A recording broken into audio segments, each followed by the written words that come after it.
Hello friends, welcome back to my channel Pooja ji के tricks. आज हम राजस्थान के भूगोल में राजस्थान के भौतिक प्रदेश और उनकी विशेषताओं के बारे में पढ़ेंगे। तो चलिए शुरू करते हैं। आज का हमारा टॉपिक रहेगा राजस्थान के भौतिक प्रदेश। सबसे पहले हम इनके वर्गीकरण के बारे में पढ़ेंगे। राजस्थान के भौतिक प्रदेश है उनका सर्वप्रथम निर्धारण प्रोफेसर वीसी मिश्रा ने 1978 में किया था। इन्होंने राजस्थान को 7 भौतिक प्रदेशों में विभाजित किया। इसके बाद दूसरी बार वर्गीकरण किया एस.के. सेन ने 1968 में राजस्थान को 3 भौतिक भागों में विभाजित किया।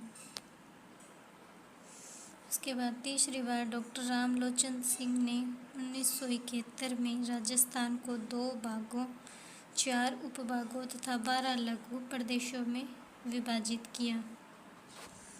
फिर डॉक्टर हरिमोहन सक्सेना के अनुसार वर्तमान में राजस्थान को मुख्यतः 4 भौतिक प्रदेशों में विभाजित किया गया है। थार का मरुस्थल, अरावली पर्वतमाला, पूर्वी मैदान और दक्षिणी पूर्वी पठारी प्रदेश। उसके बाद 1994 में तिवारी ने राजस्थान को निम्नलिखित 3 भौतिक भागों में विभाजित किया: मरुस्थलीय प्रदेश, पर्वतीय प्रदेश और मैदानी भाग। अब हम शुरू करते हैं थार का मरुस्थल। मरुस्थल का अर्थ है मरुभूमि अर्थात वनस्पति रहित क्षेत्र, यानी ऐसा क्षेत्र जिसमें बिल्कुल भी वनस्पति बहुत कम मात्रा में पाई जाती है। मरुस्थल की विशेषताएं।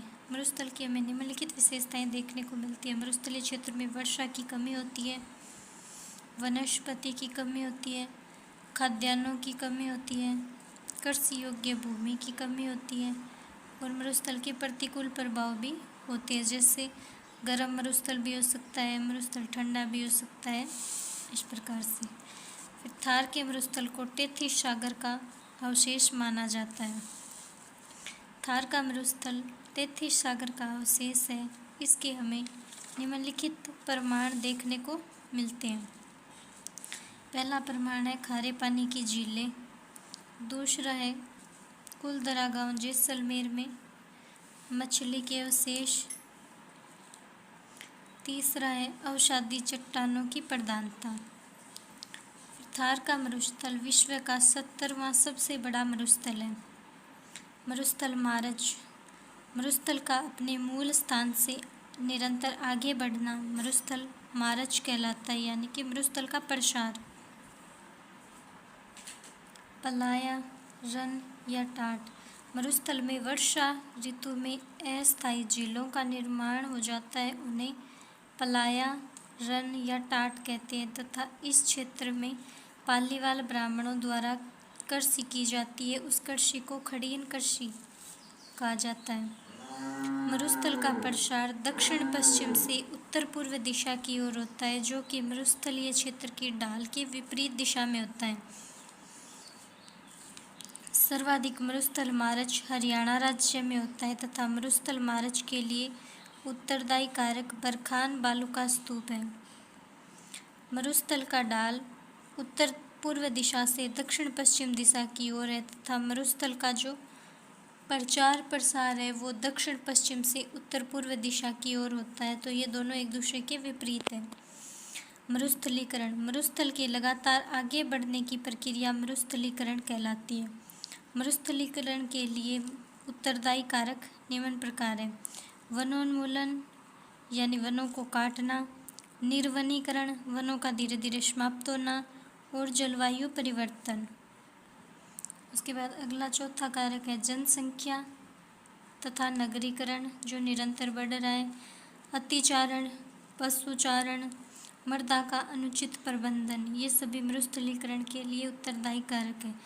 मरुस्थलीकरण को रोकने के लिए निम्नलिखित उपाय किए जा सकते हैं: वृक्षारोपण करना, सामाजिक वानिकी का विकास करना, शेल्टर बेल्ट विकास कार्यक्रम अर्थात एक कतार में वृक्षारोपण की प्रक्रिया को बढ़ावा देना, मृदा का उचित प्रबंधन करना अर्थात जैविक खेती को बढ़ावा देना, जनसंख्या पर नियंत्रण करना।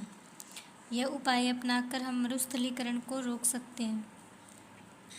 थार के मरुस्थल को 2 भागों में विभाजित किया जाता है, एक शुष्क मरुस्थल और दूसरा अर्ध शुष्क मरुस्थल। शुष्क मरुस्थलीय क्षेत्र में वर्षा होती है 10 से 20 सेंटीमीटर के बीच और अर्ध शुष्क मरुस्थलीय क्षेत्र में वर्षा होती है 20 से 40 सेंटीमीटर के बीच। अब हम पढ़ते हैं शुष्क मरुस्थल। शुष्क मरुस्थल को निम्नलिखित 2 भागों में विभाजित किया जाता है। पहला भाग है बालू का स्तूप युक्त, दूसरा भाग है बालू का स्तूप मुक्त। बालू का स्तूप युक्त मरुस्थलीय क्षेत्र। बालू का स्तूप युक्त मरुस्थलीय क्षेत्र है वो कुल मरुस्थल के 58.50% भाग पर है। बालू का स्तूप का वर्गीकरण निम्नलिखित प्रकार से किया गया है। पहला, अनुदैर्ध्य बालू का स्तूप जो पवन की दिशा के समांतर बनते हैं। इनका विस्तार है जैसलमेर, बाड़मेर, फलौदी, जोधपुर ग्रामीण आदि। इनमें बालुओं की लंबाई सर्वाधिक होती है, सबसे लंबे बालू का स्तूप होते हैं। दूसरा है अनुप्रस्थ बालू का स्तूप जो पवन की दिशा के समकोण पर बनते हैं, उन्हें अनुप्रस्थ बालू का स्तूप कहते हैं। इनका विस्तार है पुंगल, बीकानेर, झुंझुनू, चूरू, सूरतगढ़, रावतसर आदि जिलों में। तीसरे प्रकार का है बरखान बालू का स्तूप। इनमें अर्धचंद्राकार आकृति बरखान कहलाती है। इनका विस्तार है भालेरी, चूरू, सीकर, ओसियां, देशनोक, बीकानेर आदि। ये सर्वाधिक गतिशील बालू का स्तूप होते हैं और मरुस्थल के विस्तार के लिए सर्वाधिक उत्तरदायी कारक भी बरखान बालू का स्तूप ही होते हैं। उसके बाद अगला चौथा प्रकार है तारा बालू का स्तूप। अनियमित हवाओं के प्रवाह से जो बालू का स्तूप बनते हैं उन्हें तारा बालू का स्तूप कहा जाता है। इनका विस्तार है सोहनगढ़, जैसलमेर, सूरतगढ़, गंगानगर में। फिर 5वां प्रकार है नेटवर्क बालू का स्तूप। लगातार बनने वाले बालू का स्तूप नेटवर्क बालू का स्तूप कहलाते हैं। इनका विस्तार है गंगानगर और हनुमानगढ़ जिलों में। फिर 6वां प्रकार है शब्र काफिज, छोटे छोटे बालू का स्तूप। इनका विस्तार संपूर्ण मरुस्थलीय क्षेत्र में देखा जाता है। फिर 7वां प्रकार है अवरोधी बालू का स्तूप। ये किसी अवरोध के कारण निर्मित होने वाले बालू का स्तूप होते हैं। अवरोध जैसे कि पेड़, झाड़ी, पर्वत आदि कारण भी हो सकते हैं। इनका विस्तार है जोबनेर, जयपुर ग्रामीण जिला, हर्ष पर्वत, सीकर जिला, पुष्कर की पहाड़ियाँ, अजमेर जिला। 8वां प्रकार है पैराबोलिक बालू का स्तूप। यह बरखान बालू का स्तूप का ही विस्तारित या विपरीत रूप है। इनकी आकृति महिलाओं के हेयरपिन के समान होती है। इनका विस्तार है सीकर, चूरू, झुंझुनू, नीम का थाना आदि जिलों में पैराबोलिक बालू का स्तूपों का विस्तार देखने को मिलता है। इसके बाद हम एक नोट देखते हैं कि राजस्थान में सर्वाधिक बालू का स्तूप जैसलमेर जिले में पाए जाते हैं, लेकिन अधिकांश या फिर हम कहें कि लगभग सभी प्रकार के बालू का स्तूप है वो जोधपुर ग्रामीण जिले में पाए जाते हैं। फिर सीफ, जब हवा द्वारा निर्मित अर्धचंद्राकार बालू का स्तूप जो मिट्टी के अभाव में पूर्ण विकसित नहीं हो पाता है, सीफ कहलाता है। फिर दूसरा प्रकार हम देखते हैं बालू का स्तूप मुक्त क्षेत्र, जो कुल मरुस्थलीय क्षेत्र का 41.50% भाग है। इसमें मरुस्थल के प्रकार 3 प्रकार हैं हमादा, चट्टानी या पथरीला मरुस्थल, इर्ग, रेतीला मरुस्थल। रेग, हमादा और इर्ग यानी कि चट्टानी और रेतीला दोनों को मिला के या फिर हम कह सकते हैं मिश्रित मरुस्थल। फिर हमादा पोखरण, बालोतरा और फलौदी जिलों के बीच का क्षेत्र है। इसमें हमादा मरुस्थल यानी कि चट्टानी या पथरीला मरुस्थल पाया जाता है। यह सौर ऊर्जा उत्पादन की दृष्टि से प्रसिद्ध क्षेत्र है। इसके बाद है लाठी सीरीज, जो भूगर्भीय जल पट्टी है। इसका विस्तार मोहनगढ़ से पोखरण तक देखा जाता है। इसके बाद हम दूसरा पार्ट देखते हैं अर्धशुष्क मरुस्थल। शुष्क मरुस्थल तथा अरावली पर्वतमाला के मध्य स्थित भाग को अर्धशुष्क मरुस्थल कहा जाता है।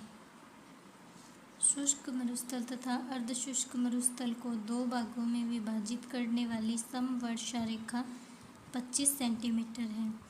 थार के मरुस्थल को दो भागों में विभाजित करने वाली समवर्षा रेखा 25 सेंटीमीटर है। शुष्क मरुस्थल का पूर्वी भाग तथा अर्धशुष्क मरुस्थल का पश्चिमी भाग 25 सेंटीमीटर समवर्षा रेखा को स्पर्श करता है। मरुस्थल का पूर्वी भाग तथा अरावली पर्वतमाला को, जबकि पश्चिमी भाग 10 सेंटीमीटर समवर्षा रेखा को स्पर्श करता है। शुष्क मरुस्थल प्रदेश 10 सेंटीमीटर समवर्षा रेखा को तथा 25 सेंटीमीटर समवर्षा रेखा के बीच स्थित है। राजस्थान को दो भागों में विभाजित करने वाली समवर्षा रेखा 50 सेंटीमीटर है। अर्धशुष्क मरुस्थल को 4 भागों में विभाजित किया जाता है। पहला भाग है घग्गर बेसिन, दूसरा भाग है शेखावाटी बेसिन, तीसरा भाग नागौरी उच्च भूमि, चौथा भाग है लूणी बेसिन। फर्स्ट पार्ट हम देखते हैं घग्गर बेसिन। इस घग्गर बेसिन का उत्तरी भाग है मालवा का मैदान, दक्षिणी भाग है शेखावाटी बेसिन। घग्गर बेसिन का पूर्वी भाग है हरियाणा राज्य।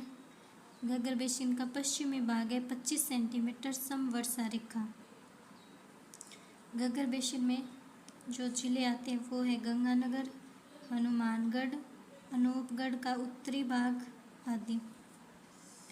हनुमानगढ़ जिले के बड़ोपल तथा श्री गंगानगर में जल की अधिक मात्रा के कारण सेम की समस्या उत्पन्न हो जाती है। इस समस्या को दूर करने के लिए जिप्सम तथा रॉक फास्फेट का प्रयोग किया जाता है। घग्गर नदी का प्रवाह क्षेत्र नाली, नट या पाट कहलाता है।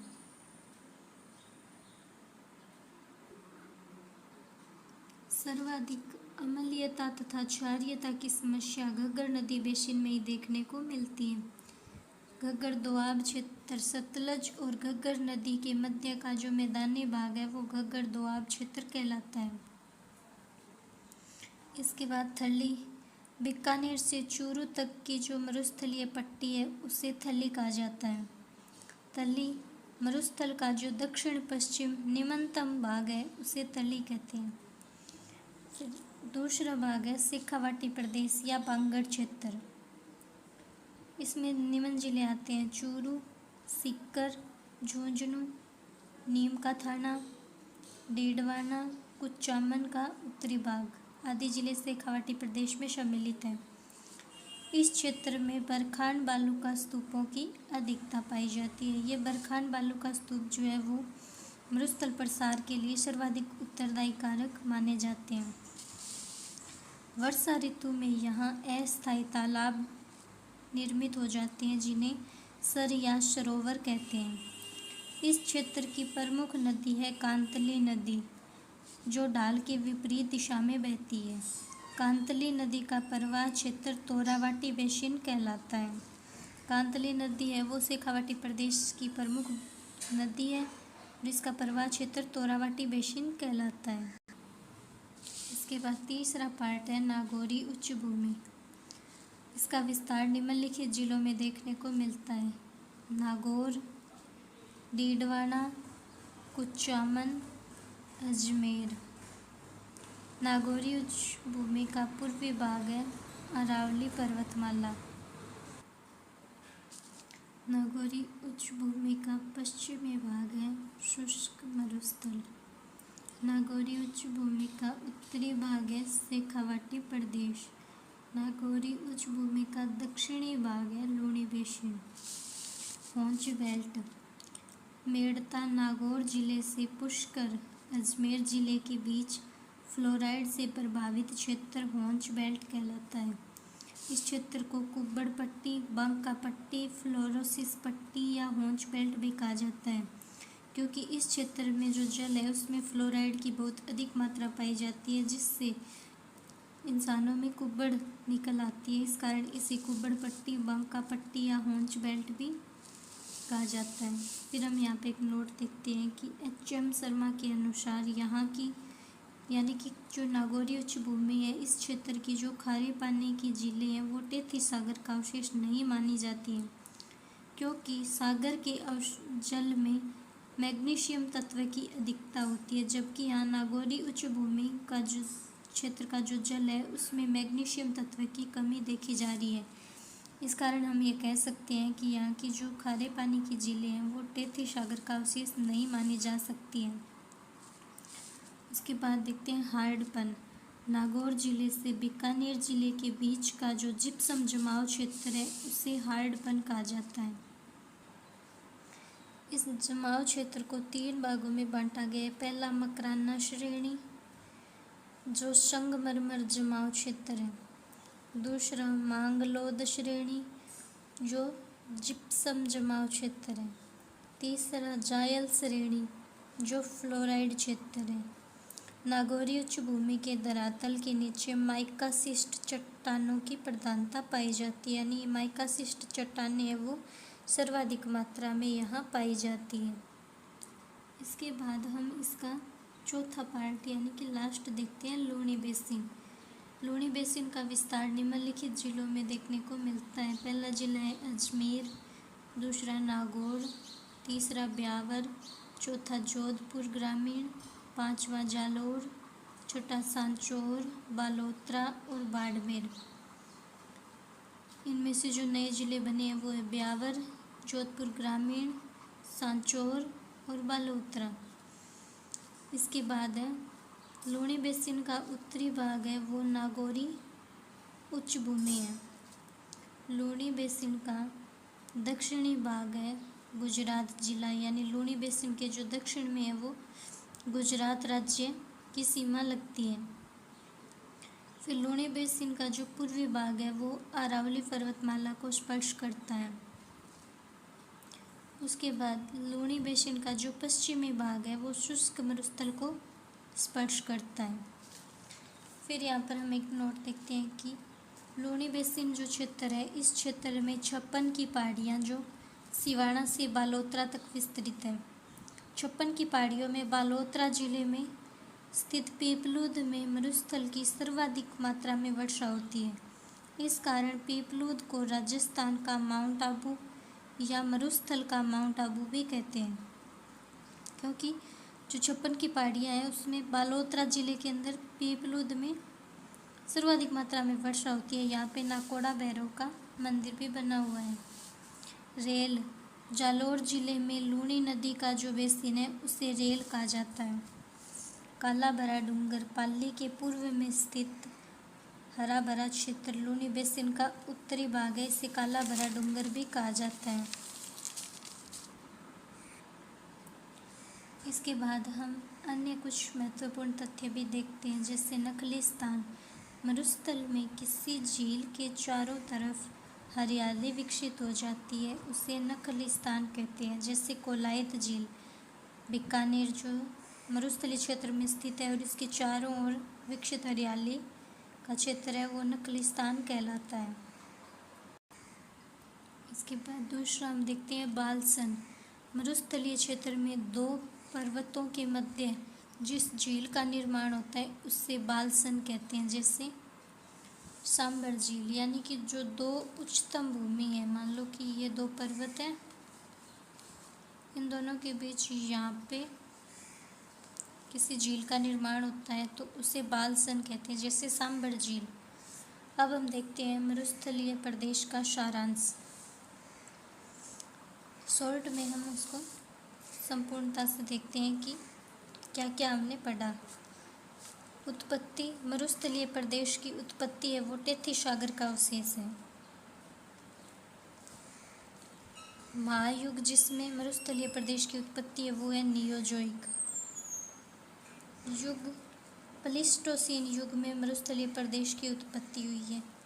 क्षेत्रफल, राजस्थान के कुल क्षेत्रफल के 61.11% भाग में पश्चिमी मरुस्थलीय प्रदेश फैला हुआ है। जनसंख्या, इसमें देश की लगभग 40% जनसंख्या है वो मरुस्थलीय प्रदेश में निवास करती है। 40% जनसंख्या निवास करती है, लेकिन जनसंख्या घनत्व है वो सबसे कम है। मिट्टी, पश्चिमी मरुस्थलीय प्रदेश में एंटीसोल्स और एरिडीसोल्स प्रकार की मिट्टी पाई जाती है।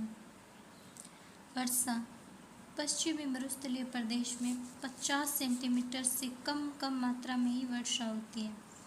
जलवायु यहाँ शुष्क तथा अत्यधिक विषम जलवायु देखने को मिलती है। वनस्पति मरुद्भिद या जीरोफाइट्स वनस्पति पाई जाती है।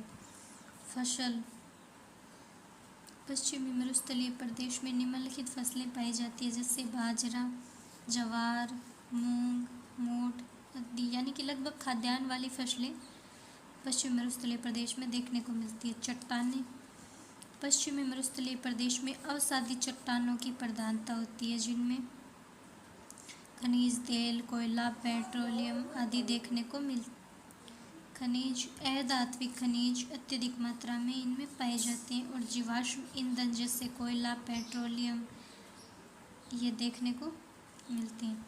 थार का मरुस्थल ग्रेट पैलियो आर्कटिक अफ्रीका मरुस्थल का पूर्वी भाग है। तो फ्रेंड्स, इस प्रकार आज हमने राजस्थान के भौतिक प्रदेश, उनका प्रारंभिक वर्गीकरण, विभाजन देखा और राजस्थान के जो भौतिक प्रदेश है उनमें सबसे पहला भौतिक प्रदेश है पश्चिमी मरुस्थलीय प्रदेश। उसकी उत्पत्ति, उसका विस्तार, जनसंख्या, क्षेत्रफल, मृदा, वनस्पति, खनिज, चट्टानें और उनकी विशेषताएं, ये सब हमने देखा। इसके बाद का जो अगला पार्ट है दूसरा अरावली पर्वत वाला, वो हम इसके नेक्स्ट पार्ट में देखेंगे। अधिक वीडियोस देखने के लिए सब्सक्राइब करें हमारा चैनल पूजा जी के ट्रिक्स। Thanks for watching.